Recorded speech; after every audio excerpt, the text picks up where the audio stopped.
Dieu merci, on avait un très bon conseiller. C'est ça qu'on dit, il faut vous entourer d'excellents professionnels. On avait un très bon conseiller financier qui avait fait nos assurances. Et à ce moment-là, qui nous a parlé d'immobilier. Et il nous a parlé du livre de Jacques Lépine, qui est un très grand investisseur immobilier, plusieurs personnes ici au Québec connaissent. Et il nous a recommandé de lire ce livre. Au début, mon mari l'a lu. On aurait pu faire mieux si on était mieux outillés. Donc, la première maison, je ne vais pas dire erreur, mais ce n'était pas un très bon investissement. Un bon deal. Et on a ensuite, lorsqu'on a suivi la formation, on a vendu la maison pour acheter un immeuble à revenu. Et tiens-toi bien, on allait vivre en location. Ah, après l'achat de l'immeuble à revenu, oui. Vous êtes allé en location. On est parti en location.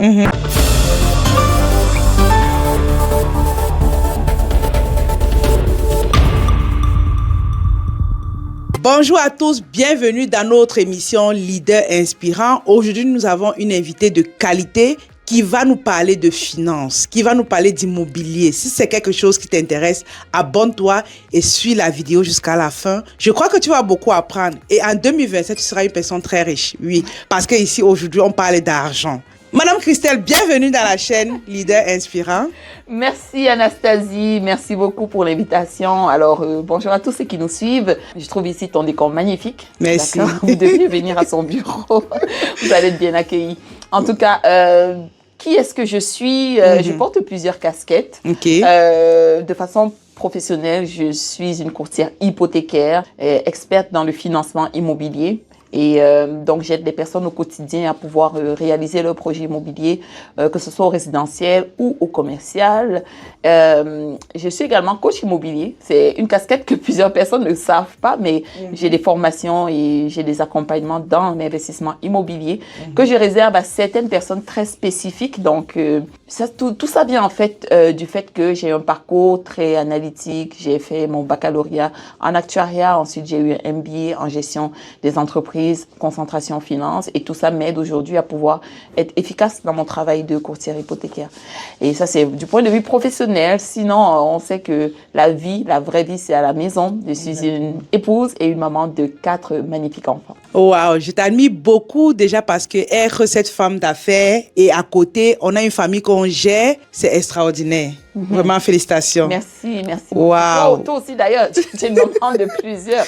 Ouais, donc, c'est vrai. Donc, vraiment, Dieu nous bénit au quotidien pour nous donner cette force-là de pouvoir gérer nos affaires et gérer nos familles. C'est une grâce, hein? Une grâce. C'est une grâce parce Vraiment que... une grâce. Ouais. Ce n'est pas à prendre pour acquis. Il y a tellement de personnes qui, à cause des affaires, ont vu leur famille brisée. Exactement. Ou encore d'autres personnes qui se sont tellement concentrées sur la carrière ou les business qu'elles n'ont pas pu fonder une famille. Donc, pouvoir concilier les deux, c'est une grâce. Et on ne dit pas que c'est facile ni que c'est parfait, mais Exactement. on essaye de faire avec. Et de faire avec, exactement. En tout cas, bienvenue encore, Christelle, sur la chaîne Anastasie Kadi Business. Aujourd'hui, on va parler de finances, comme on vous a dit, de comment est-ce que vous allez gérer vos cartes de crédit, comment est-ce que vous allez faire pour investir, comment épargner. Si c'est quelque chose qui t'intéresse, vraiment, reste connecté jusqu'à la fin. Déjà, dis-nous, Christelle, tu es au Canada, c'est ça, hein? Exactement. Ça fait combien d'années que tu es au Canada? Ça fait 20 ans. Wow! 20 ans. L'année dernière, c'était ma 20e année. Je suis arrivée en 2014. OK. Je suis arrivée très jeune au Canada. Dès que je suis arrivée, j'ai commencé mon baccalauréat justement en actuariat. Et après 4 ans à peu près, ça m'a pris un peu plus de temps que prévu. Wow! Parce que j'ai commencé à l'université Laval, ensuite j'ai dû recommencer ici à Montréal. Donc après mon baccalauréat, tout de suite je me suis lancée sur le milieu du travail. Donc j'ai commencé à travailler à l'âge d'à peine 19 ans. Wow. Et très tôt, j'ai commencé à toucher à l'argent, j'ai commencé à gérer l'argent et ça m'a beaucoup aidé, beaucoup aidé. Okay. Les années d'études et les jeunes années de travail où je n'avais pas encore beaucoup de responsabilités, ça m'a aidé à beaucoup épargner et ça a été un propulseur plus tard quand je me suis mariée, lorsqu'on a fondé notre famille, c'est allé très vite. Donc définitivement l'épargne et le budget, on va peut-être en parler. Ce sont des choses que je recommande de commencer le plus tôt possible et quand on n'a pas encore de responsabilité. OK. Wow. Donc, ce que j'ai compris, en fait, c'est que tu es arrivée très jeune au Canada en tant qu'étudiante, c'est ça, hein? Étudiante étrangère. Ah, OK. Les débuts, c'était facile, c'était difficile? Et boy, j'avoue que déjà pays, au Cameroun, j'étais très casanière. Je ne sortais pas beaucoup. Donc ici, je me suis vraiment concentrée sur mes études. Et oui, je sortais de temps en temps. Donc, je n'ai pas vu la difficulté. Et j'avoue aussi qu'à ce moment-là, les frais de scolarité pour les étudiants étrangers n'étaient pas encore aussi salés que maintenant. Ah, c'est vrai aussi. Ah oui, c'était quand même élevé, mais pas comme maintenant. Pas comme maintenant. On dirait que maintenant, ça a triplé carrément. Wow. Donc, les parents supportaient les frais et j'ai pu aller vraiment terminer mes études. Et c'est seulement à la fin que je me suis vraiment prise en charge toute seule. Donc, c'était correct. Et aussi, bon, les études en actuariat, c'est pas facile. Il faut se le dire. Tu as dit les études en actuariat. C'est quoi exactement actuariat? Bon, j'aime bien vulgariser ça par la gestion des risques appliqués aux assurances, aux finances et à d'autres domaines. On fait beaucoup de calculs, beaucoup de mathématiques, beaucoup de statistiques, la probabilité. Mais je vais dire plutôt je faisais. Parce que je suis sortie complètement du domaine de l'actuariat. Ça fait 5 ans que je suis entrepreneur à temps plein à mon propre compte. Exactement, j'allais demander qu'est-ce que tu as appris à l'école? Tu as dit actuariat, mais qu'est-ce qui t'a fait quitter de là? Ça veut dire que pourquoi tu n'exerces plus dans ça? Oui, en fait, j'ai exercé à titre d'actuaire pendant plus de 12 ans. Et à un moment donné, j'ai eu plusieurs congés maternité, comme je vous ai dit, j'ai 4 enfants. Exactement. Après mon deuxième congé de maternité déjà, je commençais à sentir une certaine lourdeur, à gérer famille et travail. C'était difficile à concilier de plus en plus. On rentre du boulot, il faut faire la cuisine, il faut s'occuper des enfants. Le lendemain, la routine recommence. Et à un moment donné, je me suis dit, boy, il doit y avoir quelque chose d'autre. Il doit y avoir quelque chose d'autre. Donc, j'ai commencé à regarder à gauche, à droite. Comment est-ce que je peux développer d'autres sources de revenus? Depuis la maison? Ah oui, pour moi, c'était essentiel. Comment je peux développer d'autres sources de revenus? Et Dieu merci, on avait un très bon conseiller financier. C'est ça qu'on dit, il faut vous entourer d'excellents professionnels. On avait un très bon conseiller financier qui avait fait nos assurances et à ce moment-là, qui nous a parlé d'immobilier. Et il nous a parlé du livre de Jacques Lépine, qui est un très grand investisseur immobilier. Plusieurs personnes ici au Québec connaissent. Et il nous a recommandé de lire ce livre. Au début, mon mari l'a lu. Bon, moi, j'ai laissé comme ça sur la table de chevet. Et à un moment donné, j'ai commencé à m'intéresser un peu plus à l'immobilier. On a commencé à regarder, mais qu'est-ce qu'on dit dessus? On suivait beaucoup de contenu sur YouTube. Qui parlait d'immobilier. Exactement. Et on est tombé sur un formateur, je dirais pas son nom, on est tombé sur un formateur dans l'immobilier qui a aussi beaucoup de succès ici au Québec. Et on a pris une formation. À ce moment-là, j'étais en congé de maternité. C'est pour ça que j'ai dit aux mamans, là, les congés de maternité, c'est une bénédiction. Au Canada surtout, 1 an de congé de maternité, ce n'est pas pour regarder Netflix. Et surtout qu'on est payé, hein? Et payé. Donc, ce n'est pas pour regarder Netflix à longueur de journée. Oui, on va se permettre quand même un peu, 1 heure, 2 heures. Mais profitez vraiment de ce temps, bien sûr, pour prendre soin du bébé, pour prendre soin de vous, pour prendre soin de la maison, mais aussi pour regarder comment vous pouvez utiliser tout ce temps pour développer des sources de revenus. Exactement. Ça, c'était mon deuxième congé de maternité. Je vais vous parler de mon 4e, celui qui a vraiment permis que je bascule complètement. Totalement, exactement. Donc, à ce deuxième congé de maternité-là, j'ai commencé à suivre une formation.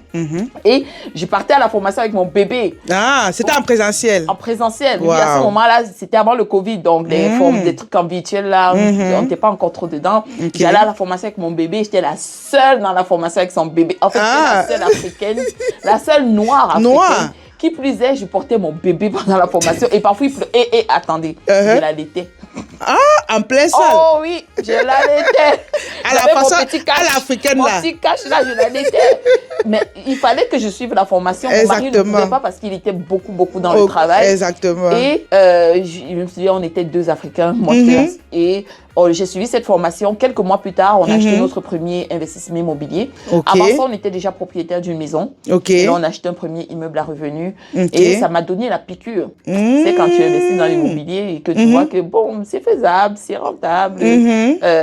Comment est-ce que je peux faire pour continuer? Et à ce moment-là, je travaillais toujours. Donc, après cette première acquisition, lorsque mon congé de maternité est terminé, j'ai su retourner sur le marché de l'emploi. Et en passant, vos enfants aussi peuvent être un gros atout. Je me souviens quand on cherchait ce premier immeuble. Dis-nous tout. Moi, j'allais avec ma poussette. Avec mon bébé dans le porte-bébé et tout. Et donc, ça faire les recherches de maison. On allait visiter avec notre courtier et je me souviens, ça attirait un petit capital de sympathie. envers les vendeurs. Déjà, ils te remarquaient. Ça, c'est une stratégie que tu partages avec nous, hein. Et ils sont trop... joli, oui, ils aiment ça. Ah oui, et commencer à te faire la causette. Donc, ça t'ajoute un capital de sympathie. Après, tu peux monter une belle histoire en arrière. Voilà pourquoi on veut acheter votre immeuble et tout. Et les mamans, on a beaucoup de force en nous. Hein.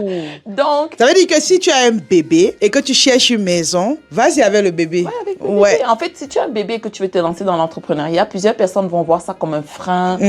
Comment je vais faire? Mais au contraire, c'est un avantage. Une force parfois pour braver certains obstacles. Vous voyez le bébé là, vous dites, je dois me lever. Je dois me lever, exactement. Donc, c'est ça. Donc, je suis retournée sur le marché de l'emploi et j'ai recommencé. Et là, je sentais que je ne vais pas rester longtemps.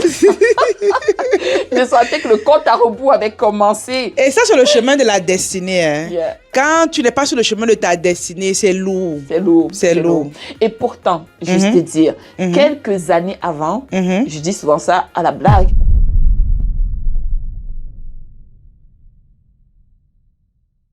Qu'est-ce qui a fait à ce que tu commences à ressentir le milieu du travail lourd? Par contre, au départ, tu aimais. Exact. Parce que pour moi, je n'avais pas vu qu'il y avait autre chose. Il y avait un autre monde parallèle. OK. Tu sais, il y a le monde du salariat et il y a le monde de l'entrepreneuriat. Exactement. Et c'est deux réalités complètement différentes. N'est-ce pas? Complètement. C'est deux dynamiques différentes. C'est des possibilités différentes. Dans le salariat, on est limité par le salaire, par nos tâches, ce qu'on peut faire. Nos tâches sont très encadrées. Bien sûr, il y a des intrapreneurs dans les entreprises qui contribuent vraiment au succès et qui sont des entrepreneurs, mais qui travaillent pour leur employeur. Exactement. Mais la plupart, quand même, sont des salariés. Et parfois, on est limité. On a même du potentiel en nous qu'on n'est pas en mesure d'explorer. Et ça, j'ai commencé à voir que, il semble que Dieu a mis en moi certaines choses que tu peux exploiter pour te déployer ailleurs. Au-delà de ce que je pensais. Et bien sûr, tout ça est venu avec des formations.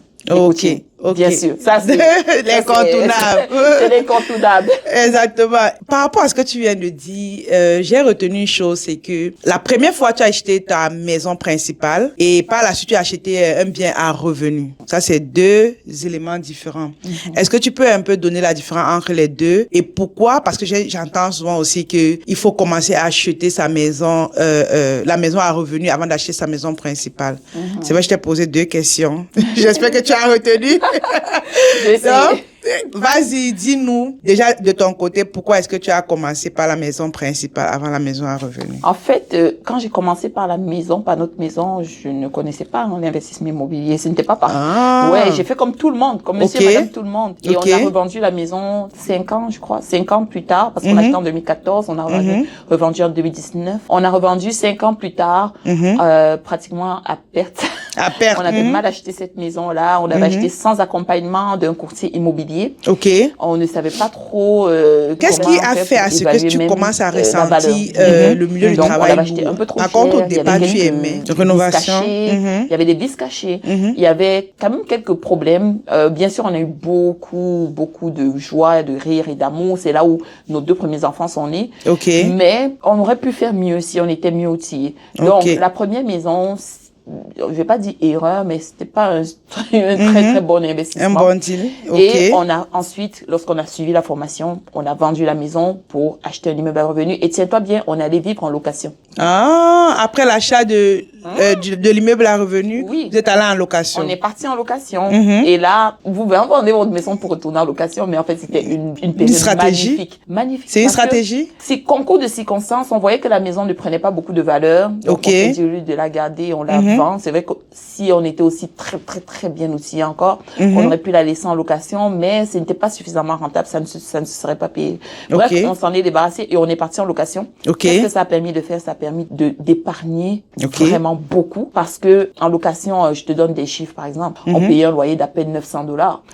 Alors qu'avec une hypothèque, on était dans les 1200 plus les taxes. À l'époque, ça c'est quand les taux ne coûtaient pas cher. Et que les taux d'intérêt n'étaient pas comme maintenant. Avec les taxes et tout ça, on pouvait se retrouver avec un budget de 1500. Donc, tu quittes un budget de 1500, un budget de moins de 900. En fait, on était à 800. Fait que ça vient alléger de beaucoup ton budget et ça nous a permis d'économiser, d'épargner énormément pour continuer les investissements. Wow. Donc, c'est ça, c'était un tremplin. Et donc, ce que je recommande aux personnes, s'ils peuvent, et qu'ils n'ont pas une grosse urgence à entrer tout de suite dans leur belle grosse maison unifamiliale, c'est peut-être de commencer par un immeuble à revenus. C'est quoi un immeuble à revenus? C'est simplement un immeuble qui a plusieurs appartements distincts, indépendants. Donc, chaque appartement a sa cuisine, salle de bain, ses chambres à coucher et tout. Et vous pouvez avoir un duplex, un triplex. Donc, triplex, c'est 3 appartements indépendants, quadruplex, ou même plus gros, 5, 6, 7. Sky is the limit. 8 portes. Vous pouvez avoir des 20 portes au Canada. C'est possible. Voilà. C'est possible. Vous pouvez avoir des 100 portes. Exactement. Des investisseurs africains, s'il te plaît, qui ont des 200 portes, des 300 portes. Wow! Ils ont osé. Ils ont osé. Et c'est possible, en fait. C'est possible. Il faut juste... Qu'est-ce qui fait à ce que ces personnes puissent avoir les 200 portes? Ça veut dire au niveau du prêt? Oh, le prêt, oui. Le prêt, c'est vrai que c'est technique, mais il faut s'entourer de bons professionnels. OK. C'est pas juste le prêt, parce qu'il faut déjà trouver ses opportunités. Et avant tout ça, il faut avoir la connaissance. Si t'as pas la connaissance, tu sauras même pas quelles questions poser aux professionnels. Tu sauras même pas détecter si c'est un bon ou si c'est un moins bon professionnel. Il faut la connaissance. Ce sont des personnes qui se sont formées, comme nous, on s'est formés la toute première fois pour investir. Donc, il faut se former et il faut se faire entourer de bons. Parfois, il faut payer le prix pour certains professionnels. Dieu merci, un courtier hypothécaire du côté résidentiel, ça ne vous coûte rien. Un courtier immobilier, en général, ça ne vous coûte rien. C'est payé par le courtier, le professionnel est payé par le vendeur. En fait, il y a rien qui vous empêche d'aller chercher des bons un bon professionnel. Wow. C'est vrai qu'il y en a, il y a des professionnels qui coûtent de l'argent, comme un notaire, vous devez le payer, un inspecteur en bâtiment. Mais les professionnels de base, surtout le courtier immobilier et le courtier hypothécaire, souvent vous n'avez pas à le payer. On est rémunéré d'une autre façon. Donc, n'hésitez pas. Ils ont la connaissance. Et donc, pour terminer avec le choix immeuble à revenus ou maison, commencez peut-être par un immeuble à revenus. J'ai dit peut-être parce que chaque situation est différente. On ne peut pas donner de généralité. Si vous avez la possibilité, la capacité d'emprunt et vous avez cette niaque-là pour pouvoir gérer des locataires, voilà. Gérer des locataires ne vous fait pas peur. Acheter un duplex, ça nécessite seulement 5% de mise de fonds, comme votre maison. Attends, le duplex demande 5%? Comme une maison. Ah, comme une maison, même si c'est à revenu? Oui, comme une maison. Beaucoup de gens pensent que ça prend 5%. Moi-même personnellement là, je pensais que toute maison à revenu était le 20%. Non.